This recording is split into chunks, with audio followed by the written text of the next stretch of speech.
Do you think there's a risk that relying on the third parties, the vendors, the outsourcers, the offshorers, all of the other people involved now, and typically in a large enterprise they're going to have over a dozen security suppliers, maybe many more. Absolutely. Sorry to say, but yeah. Yeah, absolutely. Do you think there's been a little bit too much bias put on checkbox? We've got all the tools now. We've got these guys in place, and not enough on common sense and educating the workforce not to click on things. Graeme made an excellent point that you can't outsource risk. Yeah. And if you are just ticking those boxes and not looking at the bigger picture, you end up outsourcing your risk, and that's kind of sticking your head in the sand a bit. It feels like regulation drives you that way.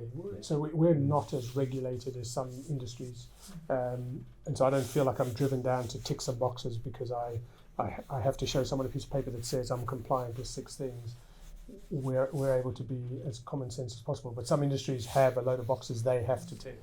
Yeah, and we know that doesn't work, right? Because there's all sorts of organisations that have ticked the boxes and they still get breached. Exactly. So I mean, I also think that there's official compliance, from GDPR or PCI or something like that. There's also kind of unofficial compliance, which is the board has asked you, do we have this technology, that technology, and it's like, yes. Is it deployed? Is it adding value? Is it useful? Is it slowing the business? Is it, none of these additional questions are being asked. So again, this is, I think it comes back to, we have got technology in place. Is it adding value to the business? We know continually I go into customers and so we're a vendor, so we have an interest to declare for sure. But I go into customers and they say, oh yeah, we've got this technology. Like, is it deployed? No, or yes, but partially probably.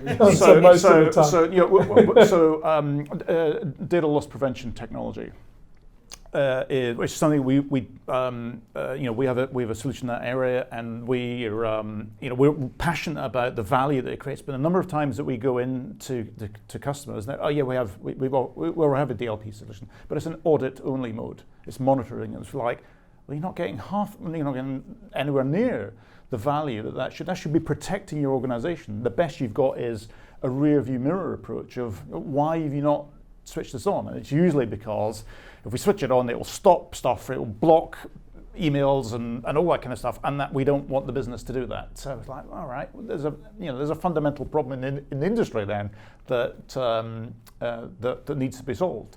So I sometimes think that there's a disconnect between some of the technology and the value that it should be delivering, and that's frankly that's on us, to try and defend the CIOs, right? DLP is damn hard to get right for the same reason that people are saying that to you. It's really hard not to stop the business, not to block something that, because we work in time zones all over the world, all through the year, and if I stop something at 2 a.m, it's not 2 a.m. on the other side of the world where we're racing. So DLP has been really tricky. So we switched to a monitoring type mode, but with a really good alerting that I can find out almost as soon as someone's done something.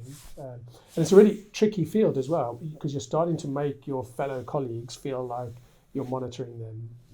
And so what we've decided to do is be completely transparent. This is what we monitor. This is why.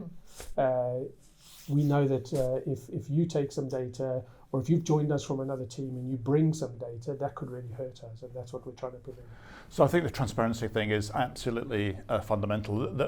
We need to get past this notion that we're spying our employees. We're protecting the business, and we're protecting individual employees, because if you do something that by accident you bring data in from another organization which is either illegal or unethical or just bad practice, they're endangering your organization, but also individually they might suffer as well.